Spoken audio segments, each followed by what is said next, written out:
tu as été triste ou contente la première fois que tu as payé des impôts? Toi, tu as eu mention bien au bac. Quelle a été ta plus grosse douleur physique? Tu réponds aux inconnus qui t'écrivent sur Instagram. Est-ce que tu as croisé des gros FDP dont tu aurais envie de te venger? Alors, small talk, ça veut dire, c'est de l'anglais, ça veut dire parler de la pluie et du beau temps. Du coup, on se demande, parce que ce podcast s'appelle Small Talk. Petite discussion si c'est littéral, mais après, voilà, petite discussion. J'ai fait une licence, j'aimerais bien. Mais si c'est parler. Bah oui, c'est vrai que t'as fait une licence d'anglais. Putain. Enfin, j'ai fait une licence, j'ai fait une demi-licence. Ouais. Bon, enfin, en tout cas, tu parles bien anglais, moi aussi, ça fait premier point commun. Enchanté. Mais la vérité, c'est genre, ça veut dire quand même parler de la pluie du beau temps, donc avoir une conversation un peu relou. On se demande pourquoi est-ce qu'on appelait le podcast Conversation relou, tu vois. Du coup. Mais en fait, pour deux raisons. La première, c'est que ça sonne bien. Parce que c'est de l'anglais, donc on s'en fout un peu de savoir ce que ça veut dire. Je suis d'accord. Je sais pas si t'as vu, c'est comme il y a des magasins au Japon, des magasins de fringues, qui prennent des noms français, mais qui veulent rien dire, genre impression gâteau. Ah ouais, je savais ça veut rien dire, ils disent ouh, j'ai pas acheté un t-shirt impression gâteau. Oui, mais t'as le fameux déjà vu, tu vois, ou café crème, tu vois, il y a un truc où... Exactement, c'est français, et donc c'est cool, donc voilà, ça a marché bien de ce point de vue-là. Et après, il y a quand même un petit concept dans l'émission, c'est que small talk, c'est j'invite des gens connus pour parler de tout, sauf de ce pourquoi ils sont connus. C'est génial. C'est ça le principe. C'est génial. Alors, au départ, on voulait être un petit peu militaire avec ce truc, genre non, on parlera pas de ton spectacle, machin, etc. Mais après, les gens, ils ont dit, bah à ce moment-là, je viens pas, ta gueule, tu vois. Et du coup, moi, je m'en fous, on peut complètement parler, genre, on va quand même déménager, viens, on parle des déménageurs bretons, si tu veux. T'es avec les déménageurs bretons? Non, des Kabyles, c'est vraiment. mais j'ai les cartons de déménageurs bretons, mais c'est marrant que ce soit des Kabyles qui portent. Oui, c'est vrai.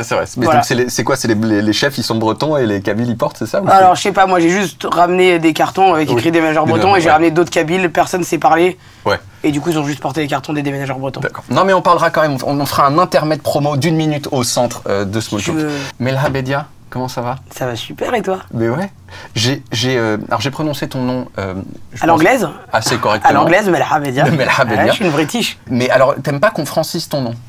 Oh non, j'aime. Enfin, moi, je veux m'intégrer, donc si c'est Mela, c'est Mela. Ouais. Après, quand c'est Mélia, bah, c'est pas vraiment le même prénom, du coup, c'est un peu relou. Parce que là, c'est pas vrai, en fait. Ouais, oui, c'est pas vrai, mais parfois, je dis rien parce que Parce que je me disais que tu vois, si c'était Cristiano Ronaldo que j'avais devant moi, je dirais pas Senhor Cristiano Ronaldo au milieu d'une phrase machin. Ah, voilà. Tu sais bien, tout de suite, tu nous as fait voyager. Je parle portugais, voilà, c'est comme ça. J'étais dans Transavia, là. Transavia, Hublot, et j'allais décoller, bravo.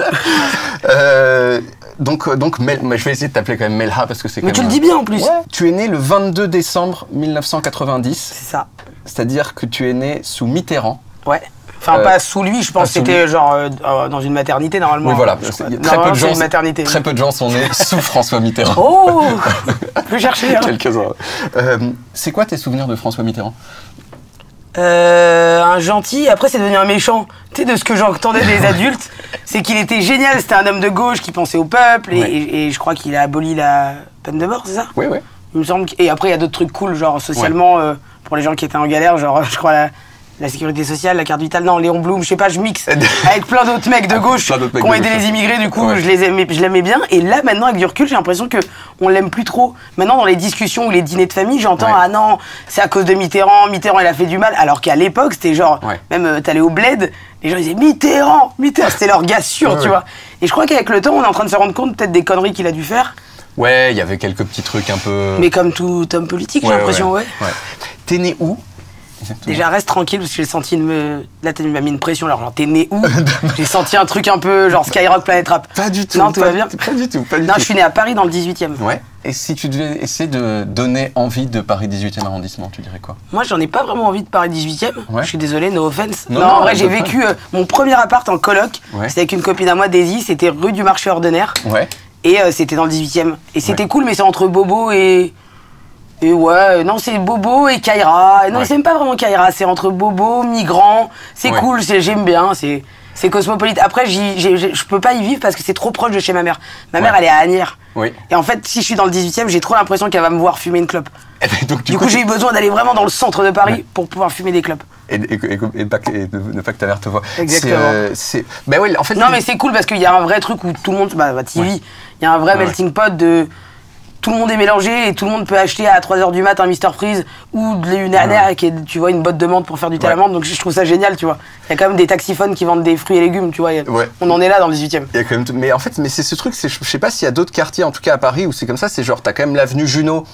C'est des trucs les plus chers du monde. Ben moi, j'ai la réalisatrice, genre, de Forte, le film que j'ai fait. Elle a une maison dans Paris, je savais même pas que ça existait. Parce que moi, je viens de banlieue, donc dans ma tête, la banlieue, c'est les cités HLM et les Leclerc pas chers et les maisons, tu vois. Elle a une maison pas loin de l'avenue Junot et c'est des maisons, mais vous êtes pas prêts, les frères. Faut qu'on travaille bien l'école, parce que c'est ça qu'il nous faut.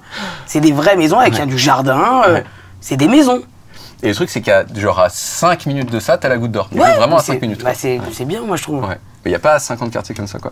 Ouais, non. 7e, non. 6e, non. Ouais, vraiment, Ouais, la Goutte d'Or, c'est le 18, hein, frère. Il y a les concierges qui sont portugaises comme moi dans le 7e arrondissement. C'est ça qui est bien. C'est ça qui fait la mixité, quoi. Si on imagine que la vie, c'est genre une loterie où à la naissance, tu gagnes entre 0 et 1000, et genre 1000, c'est le prix maximum, c'est genre de naître sous la forme d'une bebon de l'espace dans une famille riche, intelligente, qui mange équilibré. Ça a l'air bien. Et genre 0, c'est le prix minimum, et tu nais handicapé et teubé dans une famille pauvre, teubé aussi, et qui mange que de l'huile. Tu dirais que t'as gagné combien à la loterie? Moi, je pense sincèrement, je suis à 500 parce que j'ai eu un frère connu en cours de route. Sinon, sans le frère connu, H, le Ramsey, d'Eric et Ramsey, s'il n'y avait pas eu la Tour Montparnasse infernale, H et tous les trucs qu'on fait qu'il a cartonné, j'aurais été, je pense, à 38. Ah oui. Mais j'ai eu en cours de route, un petit glow-up de MIFA, tu vois. Oui. Et comment ça s'est passé ce globe de MIFA? C'est génial, frérot. Genre tu l'as senti, t'avais quoi? T'avais peut-être... De mes 7 à mes 15 ans, j'ai vécu la meilleure life du monde. Mais même avant, en vrai, tu vois. On a grandi, j'ai grossi, moi j'aime bien dire que j'ai grossi à Gennevilliers, au Lutte, qui était une cité, comme toutes les cités de banlieue, avec le camion de glace qui passait et le camion de CRS juste derrière. Donc tu vois, il y avait un peu un truc mi-enfantin, mi-la vraie life. Et c'était archi cool, moi j'aimais trop grandir là-bas, sauf que mon frère, à un moment donné, il est devenu connu. Et du coup, on est parti, je vis avec mes grands-parents et ma mère. Et mes grands-parents ont dit, on veut bien partir de Gennevilliers, mais on veut une maison face à Gennevilliers. Du coup, on ouvrait les volets, on avait la cité en face, parce qu'elle voulait garder ses copines et aller au marché, ma grand-mère. Du coup, j'ai eu un pied dans les cités HLM et l'autre pied on a un pavillon et on devient les Kardashians de Gennevilliers, tu vois. Et alors, comment est-ce que ton frère, il a changé au moment où s'il a changé, je sais que ça a changé votre vie, mais est-ce que ça a changé? Il a changé notre vie, mais il n'a pas vraiment changé. Et puis en vrai, quand je te dis il a changé notre vie, on continuait d'aller au même endroit, tu vois, faire les courses. C'est ça qui était mignon, c'est juste que je pense que la carte elle passait là. Avant elle passait, mais fin du mois, bon. Pas toujours, quoi. Et mon grand-père il gérait bien, tu sais, mon grand-père il avait un truc ouf. Moi je suis très dépensière. Et lui, il faisait 20 € de courses par jour. Donc 20 €, c'était genre crèmerie, donc les œufs, des trucs. Le lendemain, il faisait les gâteaux. Après, il ne ramenait pas forcément les gâteaux de marque. Et du coup, on l'embrouillait. Et après, le lendemain, il se sentait coupable, donc il nous ramenait des pépitos, tu vois. Donc je vais pas te faire l'enfance misérable. Oui, les gâteaux étaient durs, c'était compliqué, on n'avait pas d'argent, mes jeans étaient troués. Non, c'est pas vrai. Il faisait toujours en sorte, il était chauffeur à ATP, mon grand-père, et c'est lui qui ramenait un peu l'oseille à la maison. Du coup, il se débrouillait pour que on sente qu'on était un peu en Hesse, mais pas tant que ça. Et il s'est battu pour qu'on aille dans des écoles privées catholiques, surtout. Donc je faisais du catéchisme, alors que Ramsey, c'était pas encore Ramsey d'Eric et Ramsey. Et Ramsey, il était dans une école où c'était aussi du catéchisme, et on allait à la communion de nos potes, et c'était génial, tu vois. Et il y avait plein de Portugais. Et c'était que des enfants de gardiens. T'as retenu quoi de la Bible, alors, si t'as fait autant de catéchisme? C'est génial. C'est génial parce qu'à moi, à 15 ans, j'ai voulu me poser des questions sur l'islam et je suis allé à la Fnac Saint-Lazare et j'ai acheté à la Fnac la Bible, la Torah et le Coran.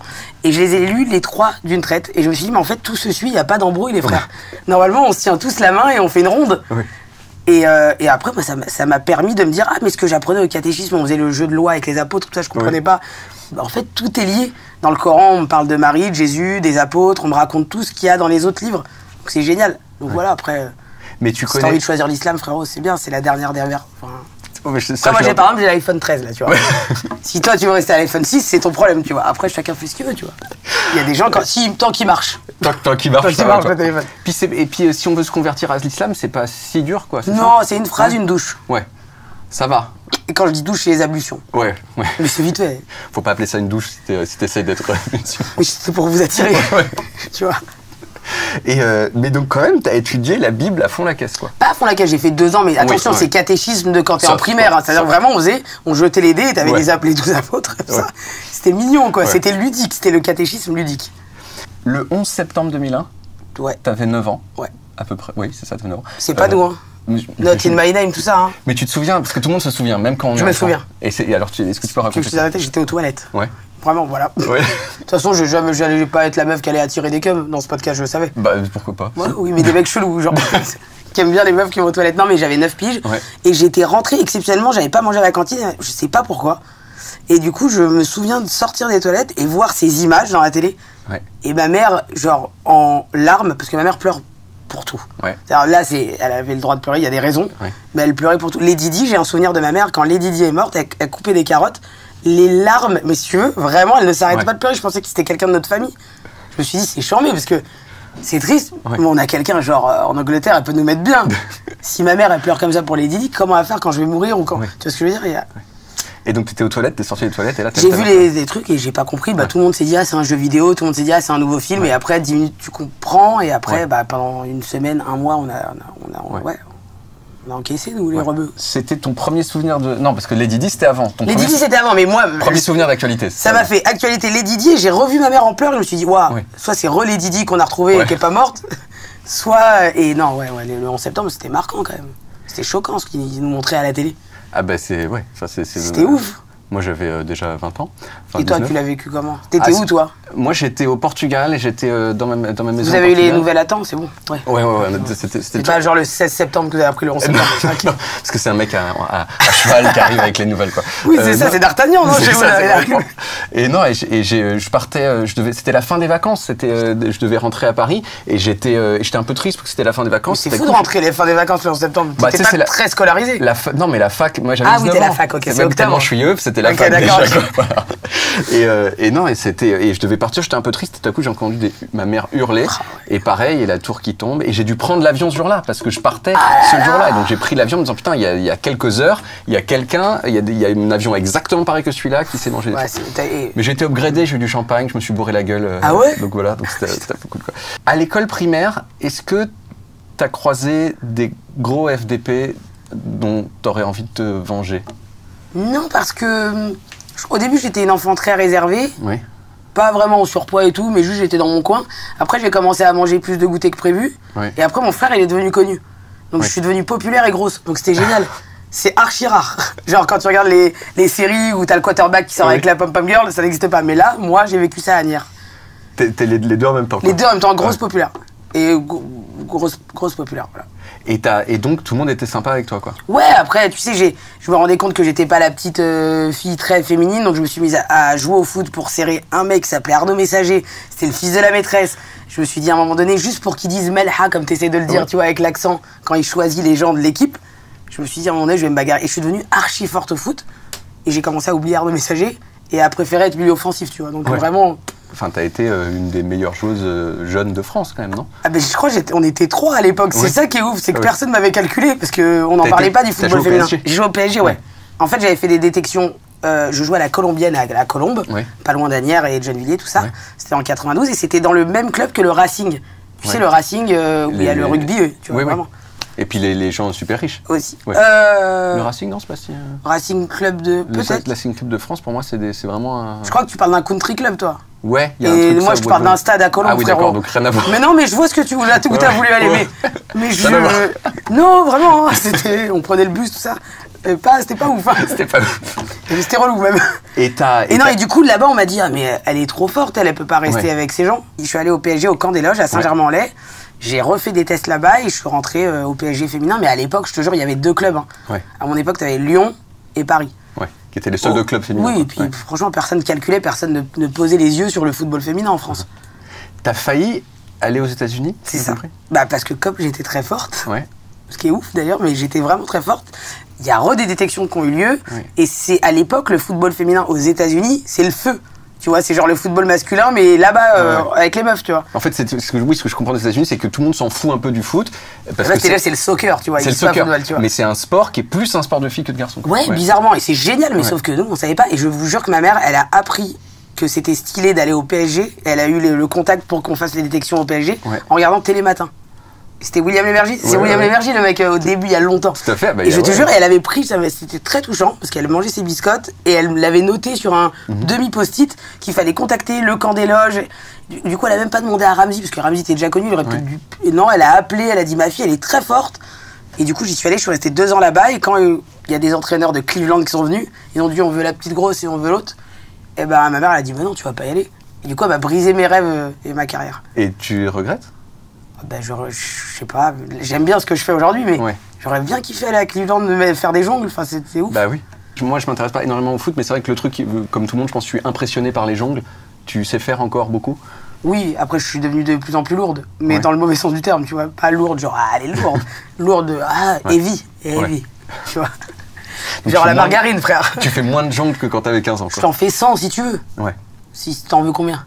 Bah 100 déjà, tu sais, quand on fait un... tu joues un peu au foot? Non, et c'est pour ça que moi j'ai passé une adolescence, primaire adolescence de merde. Parce que tu faisais quoi, genre comme sport? Bah, je faisais que des trucs, mais mal, tu sais. Genre, je faisais de l'escrime, mais j'étais mauvais. J'ai fait, tu sais, non, mais c'est un peu, j'ai essayé de jouer au basket et c'est sûr que c'était mon rêve et tout, et j'étais une grosse merde. Donc voilà, c'est comme ça. C'est un des trucs tristes de la vie, tu sais, de vouloir vraiment être bon à un truc et juste. Mais t'étais bon dans les études? Ça va, ouais. Ah, tu vois. Ça va, ouais. Ça va. Mais toi aussi? Oui, c'est vrai. Ouais. C'est vrai. Toi, t'as une mention bien au bac? Ouais, à 16 ans. Ouais. En plus? Ouais, j'avais sauté une classe, j'ai pas fait grand chose. En fait. Le CE1. Le CE1? J'avais sauté le CE1. Ah, normalement, c'est le CE2 parce que c'est le machin. Après, j'étais anière, hein. Après, tu sais, chacun faisait ses règles. T'as été. Est-ce que donc personne n'a été méchante avec toi quand t'étais en primaire au collège? Est-ce que Non, mais s'il n'y avait pas eu Ramzy connu et moi qui gagne un peu en popularité, franchement, je me serais mangé trois. La grosse vache, t'es myope, tu vois, dans l'avenir. Est-ce que toi, t'as été méchante avec des gens? Non. Peut-être, ou alors je m'excuse, c'est à qui qu'il faut dire pardon. Enfin, je peux bien m'excuser, mais je suis pas sûr. Ah non, mais je sais pas si t'as été méchante avec personne. Je sais pas, peut-être si, mais. Ouais. Peut-être genre les de profs. vanner en public, tu sais. Ah non, j'aime pas les trucs d'humiliation et tout, j'aime pas. C'est pas gentil. Après, les gens ils rentrent et tout. En plus, nous à l'époque, il y avait pas Patrick Bruel et Lafouine pour faire un morceau et dire faites attention quand vous êtes méchants à la cour d'école. Tu sais, nous, vraiment, personne nous sensibilisait sur la question. Ouais. T'avais des gens qui se faisaient fonce-dé à l'école et après ils rentraient et ils auraient pu se suicider 20 fois, tu vois. Nous, on avait personne qui nous parlait de ça du tout. C'était pas la mode. Toi, après, tu as fait la carrière que tu as faite et que tu continues à faire. Tu te souviens de la première fois où on t'a reconnu dans la rue? La toute première fois? Ah non. Non? Non, mais tu sais, moi j'ai commencé en faisant les tournées de Diams et je pense que j'avais vraiment... J'ai commencé... Mon premier public, ça a été celui de Diams que j'ai un peu subtilisé, tu vois. Ouais. Parce que je faisais les premières parties et que j'étais sa petite sœur, tu vois. Ouais. Donc je pense que ça devait être à cette époque-là sur les tournées de Diams et beaucoup les festivals, genre le Printemps de Bourges et tout. On a pas mal enchaîné ces trucs-là, donc je pense que c'est là. Ouais. Et il y en a... Est-ce que...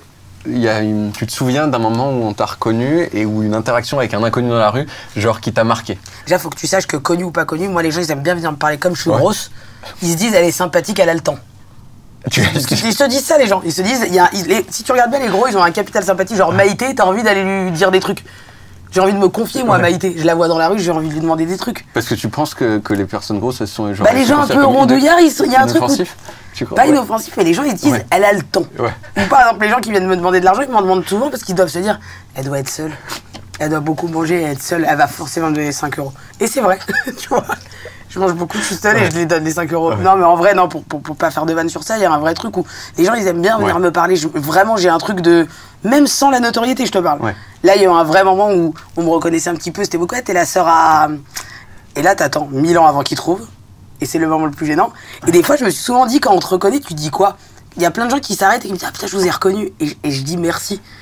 Et après, je me suis dit, mais c'est fou de dire merci à quelqu'un qui te dit je vous ai reconnu. C'est vrai, s'il y a juste ça, parce que c'est vrai que tu peux être mais une grosse merde. Mais t'as plein de gens différents. Moi, oui, c'est bizarre de dire je vous ai reconnu et toi, tu dis ah, c'est gentil. Mais ça doit être. Non, en fait, mais comme super souvent, tout à l'heure, je t'ai dit t'es où? Il n'y avait pas d'agressivité. Non, je sais, je rigole. J'ai dû le dire de façon. Non, mais t'as de tout. T'as de tout. En fait, ça doit être la façon dont les gens, le ton qu'ils utilisent. Mais je trouve ça génial. Moi, j'aime trop parler avec les gens et t'as une galerie de personnages folles dans la rue. Ouais. T'as de tout, t'as ceux qui ont honte de venir te voir et ça c'est trop chou. T'as ceux qui s'excusent 1000 fois pour te demander une photo. Ouais. T'as ceux qui font comme si ça les impressionnait pas et ils ont raison, sauf qu'ils en font des caisses. Et ils disent hey, frère, vas-y, hop, allez, salam, et ils se barrent. Juste en fait. C'est-à-dire, il n'y a même pas eu un mot, il n'y a pas eu un COD dans la phrase. Hein. C'est-à-dire, hop, tac, merci, allez, ciao. Ça, c'est les meilleurs. Ouais. Et t'as tout, après, t'as ceux qui te disent, moi, on m'a déjà confondu, non, quand on m'a confondu, c'était marrant. Avec qui? Alors, moi, j'ai soit Marwa Loud, soit Inès Reg. Ah oui? Après, on m'a pas beaucoup confondu, mais quand même, parfois, ça me fait marrer. Et je dis, non, moi, je suis l'autre grosse. L'autre petite grosse issue de l'immigration. Tu parles beaucoup de ton physique. Qu'est-ce que... Bah parce que frérot, si je tenais sur cette chaise jardin, j'ai envie de te dire que je serais contente, mais là, je sens qu'il rentre dans les lattes rentrent. Mais c'est un truc, j'ai posé la question à pas mal de gens qui sont venus ici. Qu'est-ce que tu penses de toi-même? Qu'est-ce que tu penses de ton propre physique? Ah ouais, là pour combiner, tu veux que je te dise, parce que je suis en psychanalyse hein, pour ça déjà. On est deux en psychanalyse, peut-être pas pour la même chose. Mais... Ouais, non, peut-être pas, peut-être que si, mais je sais pas ce que je pense de moi. J'ai l'impression. Le lundi, j'ai l'impression que je suis une merde. Le mardi, j'ai l'impression que je suis génial. Ouais. Le mercredi, j'ai l'impression que ça va aller. Le jeudi, je veux voir où je vais aller. Enfin, tu vois, ça bouge tout le temps. Ouais. Je peux pas te dire. Là, on est quel jour? Je vais te dire. On est mercredi. Ah, c'est pas ouf mercredi. Ouais. Le jeudi, je suis en montée. Ouais. Là, j'ai l'impression de pas être marrante et de pas être drôle et d'être que la sœur de Ramzy, tu vois. Ouais. Mais sinon, demain, ça va aller. Mais donc, t'en as parlé plusieurs fois aussi, mais c'est normal quand il y a eu quelqu'un de ta famille qui est devenu connu avant toi. Ça te saoule encore un peu? Non, moi je l'ai toujours bien pris, parce que je suis hyper fier de qui est mon frère et je suis hyper fier d'être sa petite sœur. Ouais. Franchement, ça aurait été Zidane, j'aurais mieux vécu le truc, tu vois. Ça aurait été plus classe. Mais Ramzy, je suis contente. Ouais. C'est mon grand frère, je suis fière. Il m'a absolument pas aidé. Tout le monde pense qu'il m'a pistonné. Mais moi, je suis trop contente qu'il m'ait fait la misère au final parce que je me suis vraiment battu et c'est plus gratifiant, je trouve. Ouais. Mais même s'il m'avait aidé, ça aurait pas été très grave aussi, tu vois. Mais en vrai, il l'a pas fait. Ce bâtard. Ouais. Petit bâtard. Parce qu'en fait, c'est surtout que t'es dans le même domaine, quoi. J'aurais voulu être réal ou scénariste, il m'aurait dit bon, c'est pas mal. Ou championne de foot aux États-Unis, ça aurait été. Lui, il voulait. Hein. Ouais. Genre, il y a 5-6 ans, il y avait les JO, on était en vacances. Il me dit, voilà, c'est là que t'aurais dû être. Ouais. Je lui dis, ah putain, le bâtard. Là, je suis sur billet réduc pour l'instant, mais bon. C'est bien aussi, quoi. Attends, ouais. On va faire notre petit intermède promo. Tu as le temps que tu veux, mais si ça peut tenir en 1 minute. Je suis pas une relou, il n'y a rien. Moi, j'ai juste une série qui me tient beaucoup à cœur, qui s'appelle Miskina la pauvre. Ça veut dire la pauvre, Miskina. Voilà, la pauvre. C'est pour, voilà, la pauvre, voilà, c'est un pléonasme. Ouais. Mais du coup, c'est une série qui va sortir genre à l'automne sur Amazon Prime. Ouais. Et je suis hyper fier. J'ai écrit, j'ai co-réalisé, je joue dedans, il y a que des gens super dedans et voilà, je suis trop fier d'avoir fait cette série, d'être allé au bout et d'avoir pu tourner un peu en Algérie, un peu en banlieue, un peu partout, quoi. Tu nous parlais tout à l'heure du tournage en Algérie qui était chambé, qui était beaucoup mieux que si ça avait été au Maroc. Bah, non, si ça avait été en France. Si ça avait été en France. Non, en fait, c'est pas ça. C'est que pour la petite histoire, en vrai de vrai, quand tu veux tourner en Algérie, c'est pas une terre de cinéma encore beaucoup, tu vois. Donc forcément, on te dit, bah tu vas tricher l'Algérie au Maroc ou en Tunisie. On m'a même dit Palerme, Marseille, enfin tu vois. Tout sauf l'Algérie. Tout sauf l'Algérie, je te jure. Et et je me suis battu pour qu'on aille en Algérie parce que je me suis dit, je comprends pas pourquoi j'ai pas envie d'aller. Et puis surtout, c'est bizarre de me dire d'aller tricher un pays arabe dans un autre pays maghrébin ou arabe. C'est comme si, tu vois, je devais tourner dans une pizzeria, personne me dit va tourner dans une boulangerie. Ouais. Bah non, c'est pas la même chose en fait. L'Algérie, c'est l'Algérie, le Maroc, c'est le Maroc, la Tunisie, c'est la Tunisie, tu vois, ou même l'Égypte, c'est l'Égypte, si tu veux. Et je me suis vraiment beaucoup battu avec mes producteurs et je suis trop contente parce qu'on a réussi. Et ça s'est mieux passé qu'en France. C'est ça que je te disais tout à l'heure, c'est que vraiment, limite, il n'y avait pas de retard. Tout le monde me disait, non, tu vas voir là-bas, ils vont pas se réveiller le matin. Moi, que des trucs de racistes, hein, je vais pas te mentir. Ah, mais là-bas, ils savent pas, les caméras, t'inquiète pas. Bah, en fait, tout s'est mieux passé en Algérie qu'en France, bizarrement. Ici, on avait des 3 heures d'heure sup. Là-bas, on finissait à l'heure et ils nous faisaient des brochettes. Enfin, tu veux que je te dise quoi? C'était le rêve. Mieux, quoi. T'as pas eu de chance la dernière fois qu'il y a un truc à toi qui est sorti? C'est fou parce que c'était vraiment. Ton film, il est sorti vraiment genre en même temps que le confinement mondial, en fait. Bien sûr. Pandémie, pangolin. Premier film, c'était la merde. Tristesse, grosse tristesse? Ah ouais, enfin tristesse, non, j'ai été déçu, mais j'ai pas eu le temps d'être déçu parce que pile le moment où on me dit c'est mort, les cinémas ils vont fermer, on était en train de laver nos pots de yaourt, hein, on en était là, on savait pas de quoi. C'est pas comme aujourd'hui, on va faire un PCR, on est déterrant, t'es positif. Non, toi je suis asymptomatique, on savait pas à l'époque. Et pour le coup, je me suis battu, mais plus ma productrice qui s'appelle Margot Dourdin, et elle s'est pris la tête. Elle m'a dit, mais on va le mettre. Et je dis, mais on vient de faire une promo, on a fait 100 avant-premières. Je veux raconter, je veux que les gens ils voient cette grosse qui se frotte à la barre pour trouver sa féminité. J'ai pas de chance sinon. Ça peut pas exister que ça tombe sur moi. Je suis gentil, j'ai été à la Mecque, les frères, wesh. Normalement, ça tombe pas sur moi. Et bref, non, bah écoute, elle s'est battue et pendant 1 mois, ils ont fait un truc qui n'avait jamais eu lieu, comme cette pandémie. Et ben ils ont réussi à vendre un film qui était destiné à aller dans les salles de cinéma sur une plateforme plutôt, tu vois. Et c'est là que ça raconte quelque chose aussi sur notre nouveau monde, entre guillemets, tu vois. C'est qu'on a été les premiers, elle a été la première à vendre ce film-là, ça a été une galère sans nom, je te raconte même pas les soirées genre confinées où on s'appelait, j'avais la boule au ventre, je me disais mais je vais jamais réussir, je vais le mettre sur YouTube, je m'en bats les couilles du GC, je m'en bats les couilles de TF1 Studio, tu sais, je voulais faire la rebelle et en même temps j'avais pas le droit. Et du coup, elle a réussi et ça a fait des scores incroyables, mais parce que je pense que les gens étaient chez eux. Et ça aurait jamais fait ça. On a fait plus de 9 millions. Enfin, tu vois, on n'aurait jamais fait ça en salle. Oui, il y a sans doute pas 9 millions d'entrées, mais 9 millions de streams, c'était un truc de ouf. Quoi. Bah ouais, tu te dis, je suis contente. Au moins, les gens, ils ont zappé, ils ont pas regardé BFM pendant 1h30. Bon, c'est déjà ça. T'avais posté une vidéo à l'époque où t'avais déposé une gerbe de fleurs devant une colonne Maurice avec l'affiche de ton film. Quand t'as appris parce qu'il faut savoir une chose, c'est qu'une fois que le film, on a réussi à le vendre à Amazon et que les gens ont pu le voir, pendant 8 mois, il y avait l'affiche forte dans tout Paris, mais c'est resté 1000 ans. C'est la meilleure campagne marketing. Il n'est pas sorti, tu vois. Bah oui, c'est ça, parce que même les gens ils te disent c'est génial, on a trop kiffé le film et tout. Et tu vas sur les champs, il y a encore forte. Tu te dis, mais les frérots, ça fait 8 mois. Changez, non? Alors, la deuxième partie, c'est pas comme si la première partie était hyper ordonnée, mais c'est un peu le bordel déjà, mais la seconde, elle sera encore plus le bordel. Génial. Donc c'est un peu des questions un peu random, comme on dit. Allez, vas-y. Est-ce que tu as été triste ou contente la première fois que tu as payé des impôts? Écoute-moi bien. Je vais te dire à qui tu as affaire en face. Moi, toute ma vie, j'ai arnaqué les banques. C'est-à-dire Marco Mouli à côté, c'est mon oncle. Tu vois ce que je veux dire? CO2, tout ça. Toute ma vie, mais à des petits niveaux. Hein. J'allais dans les banques. En fait, j'ai un problème. J'ai 2 pièces d'identité. Voilà, je vous dis tout. Parce que quand j'étais jeune, j'étais amoureuse d'un mec. Je vais pas dire son nom, mais c'est un mec de Nanterre. J'étais au lycée à Courbevoie. Et je suis tombée amoureuse de ce mec-là. Et il venait me chercher à la sortie des cours. Et j'étais genre... Bon, lui, il me disait qu'il était dans les assurances, mais il venait en Audi. Donc bref, si t'as un peu de jugeote, tu comprends très vite. Mais j'avais pas compris, moi, au début. Et je sais pas dans quoi il m'a ramené dans des fausses galères de fausses cartes Finarev, Cofinoga. Tu sais, les trucs où tu vas à la Fnac au printemps et t'achètes en plusieurs fois sans frais ou à crédit. J'ai donné ma pièce d'identité. Sauf qu'un jour, il m'a fait une fausse pièce d'identité pour aller faire une autre carte. Bref, en fait, il m'a mis dans des salles d'histoire. Ma mère, elle l'a pas su. Mon frère, personne n'avait su à l'époque. Et du coup, il y a un moment donné où sur mon état civil, j'avais 3000 noms. Mais les miens, genre, je m'appelle Melha Bedia, et je m'appelle Farah sans H, Farah avec un H, j'ai le nom de mon père. J'avais une date de naissance qui a été modifiée. Bon, bref, tout ça pour te dire que je pouvais aller ouvrir plein de comptes en banque, et souvent, ils se trompaient, et c'était pas moi. Mais c'était moi. Donc, il faut que tu saches que la première fois que j'ai payé des impôts, c'était il y a 3 ans, là, officiellement. Et j'ai rattrapé tout le retard. Et je veux vous dire que maintenant, la France, elle est à moi. Vu tout ce qu'ils m'ont pris, les hôpitaux, je peux y aller si je veux aller. Si je veux aller dans les hôpitaux, me balader en Bermuda topless, j'y vais. C'est chez WAM. Ah non, c'est chez WAM. Même là, l'autre fois, ils m'ont arrêté, la police, parce que j'avais pris un couleur de bus, j'étais en scooter. J'ai dit, vous allez pas me la mettre, l'amende. Là, je viens de faire le virement aux impôts. Je fais ce que je veux. Si je veux pas attacher le casque, je l'attache pas. Je suis taxé à 44%. Donc c'est une belle revanche sur la vie pour une petite jeune villoise comme moi, mais je fais ce que je veux, les frères. Y a personne qui parle avec moi. Contente, mais voilà, j'ai bien beaucoup payé d'impôts. Mais l'hôpital, il est à toi. Et j'ai remboursé parce que j'étais interdit bancaire et j'étais chez Compte Nickel. Et Revolut N26, je peux te dire toutes les cartes cheloues que j'ai eues. Et Conto aussi pour une société où j'avais fait. Mais frérot. C'est récent ça, un Conto. Oui, bah c'est récemment que j'ai fait un. Non, mais c'est genre quand j'étais petite en fait. Je suis content de payer des impôts parce que je crois qu'on en a tous besoin. Mais tranquille, quand on m'arrête. C'est moi qui décide. C'est des ouf. C'est moi, je paye les keufs. Ben oui. Voilà, je voulais vous le dire. Est-ce que t'as déjà dit à quelqu'un qui venait d'obtenir un truc cool, je suis trop content pour toi, alors qu'en fait t'étais pas contente pour lui? Oui, je suis hypocrite.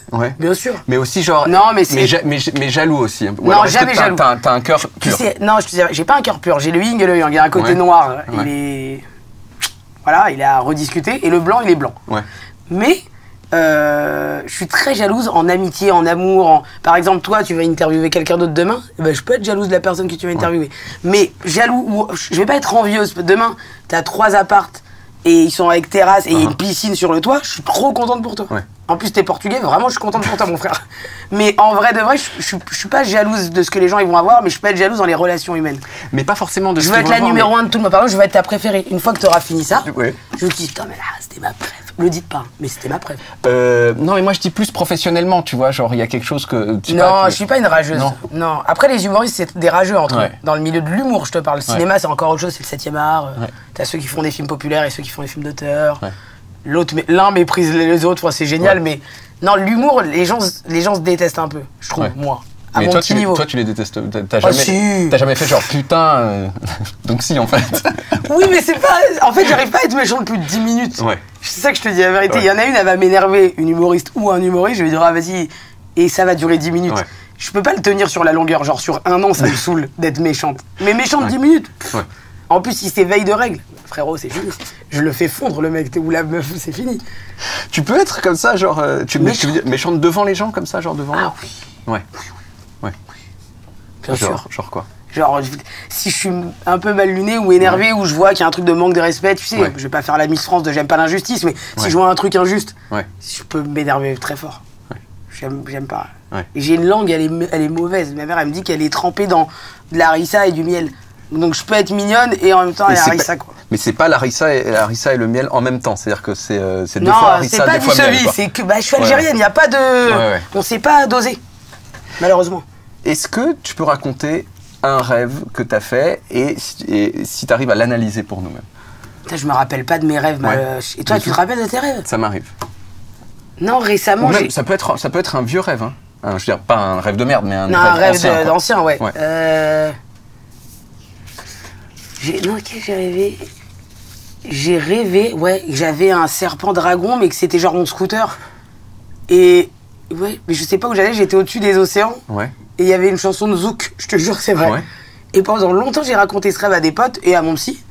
Et il m'a dit, je pense que c'est un sketch. C'est pas un rêve. Un rêve, c'est un truc que tu veux écrire. Oui. Je dis, mais c'est même pas marrant, en fait, d'être sur un dragon.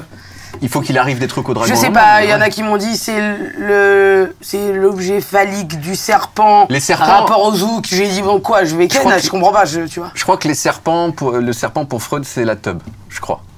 Ouais. Mais chez les rebeux, ça peut être autre chose. Hein. Ça peut être un truc de quelqu'un qui est un peu sournois, qui te fait de la sorcellerie. Ouais. Non, c'est pas mal quand même, un serpent. Je préfère écouter Marum que Freud. Hein. Perso. Je suis sûr qu'elle dit. Il est gentil, Sigmund, mais. En plus, il est mort. Ma maman, elle est marrante. L'année dernière, sur Instagram, t'as posté une vidéo de toi avec des moutons.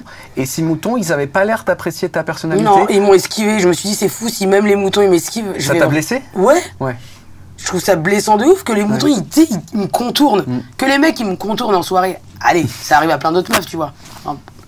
Mais que les moutons, ils me contournent. C'est vrai que ça fait comme. Ça m'a déçu. C'est genre, ouais, vraiment, ils s'écartent. C'est genre, soit ils ont vu que j'étais positive au Covid ou à la syphilis et.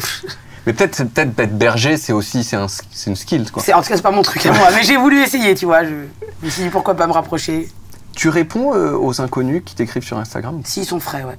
S'ils sont frais, juste s'ils sont frais. Non, oui, ça m'arrive parfois, ça dépend. Je regarde pas tout le temps. Je suis pas très Instagram, je suis pas très réseau. J'aime bien mettre 4 stories comme ça pour rigoler, mais j'arrive pas à alimenter. J'ai pas le. C'est pas mon truc.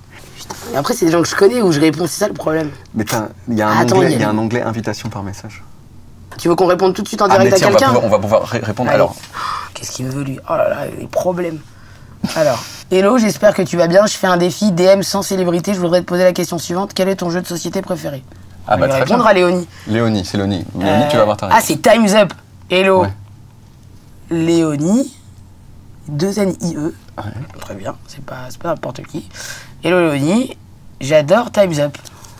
C'est super ce jeu. Putain, et Léonie, elle va être contente. Elle va être contente, Léonie. Putain. Mais je sais pas pourquoi elle demande ces trucs des jeux de société. Je pense qu'elle a envie de voir si les gens y répondent et que ça leur fait un petit. Et bah voilà, Léonie, moi j'adore. C'est trop bien Time's Up. T'as déjà joué à Time's Up? C'est la vraie vie. C'est la vraie. J'adore. Quoi, elle te répond déjà? Bah non, mais comme je lui ai enlevé le mode avion, il y a plein de. T'es dispo 2 minutes?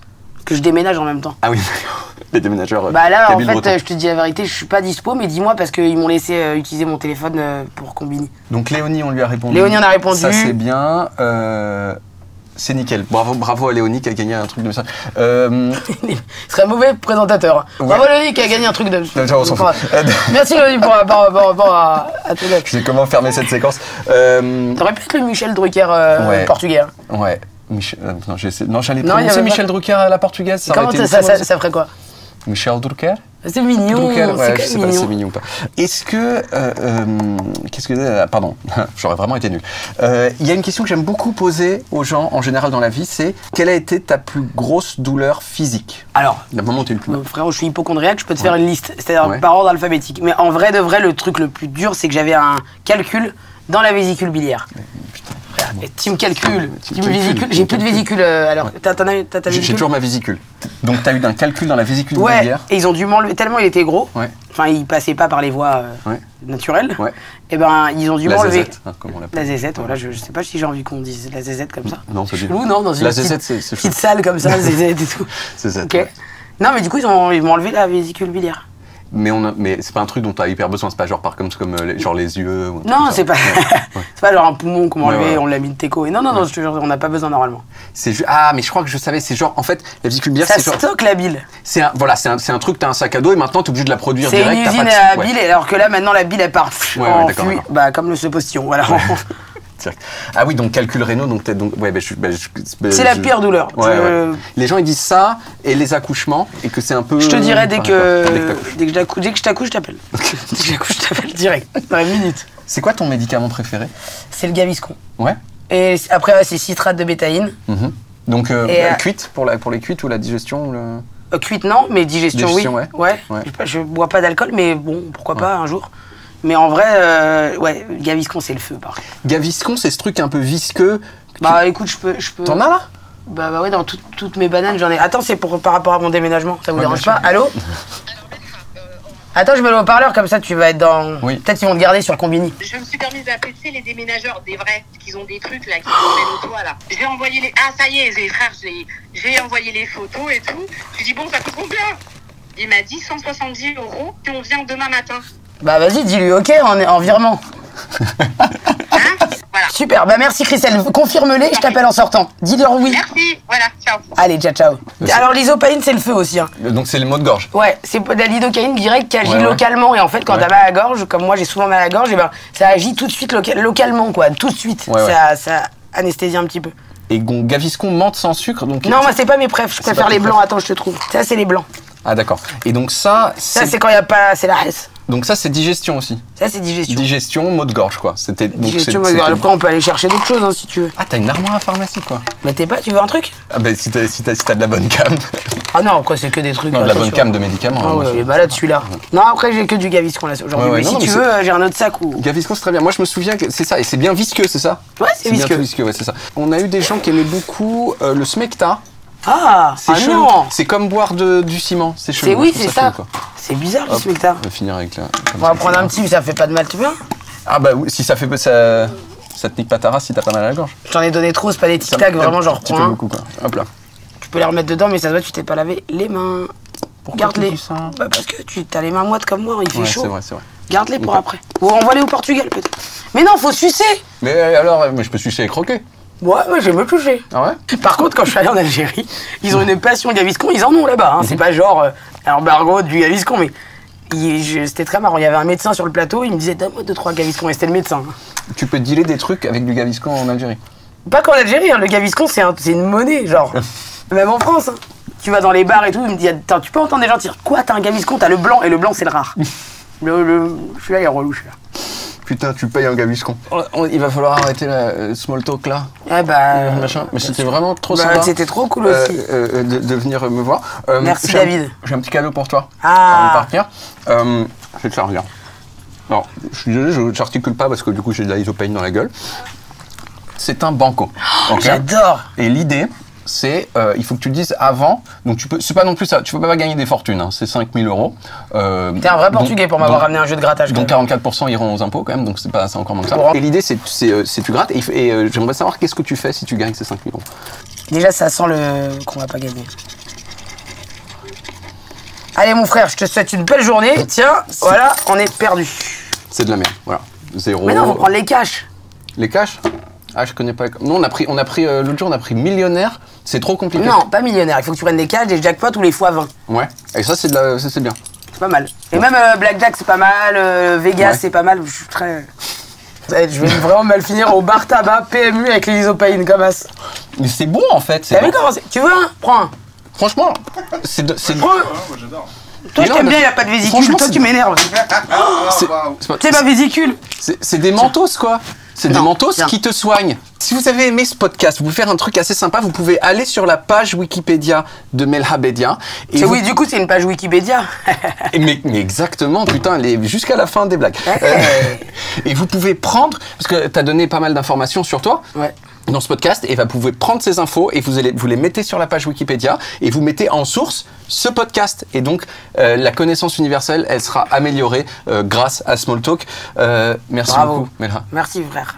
C'était un plaisir. Check en camarade de calcul. De calcul, exactement. Merci beaucoup, David. Hein. Merci à toi. T'es gentil comme tout. Tu veux pas un gaviton? Je crois que... je sais pas. Mais je peux le garder Garde-le en souvenir. Putain, ça c'est classe. Bon bah cet épisode il est fini. Moi j'ai gagné des médicaments, ce qui est bien par exemple pour tout ce qui est maladie. Va y avoir plein d'autres épisodes et si vous voulez être sûr d'en manquer aucun, eh bien cliquez sur le bouton qui permet de vous abonner à Smalltalk. Après je sais que s'abonner c'est un choix personnel, donc je vais pas vous forcer, mais si j'étais vous, je le ferais. C'est tout ce que je dis. À dans 2 semaines, parce que c'est tous les 15 jours. Ok? Mini.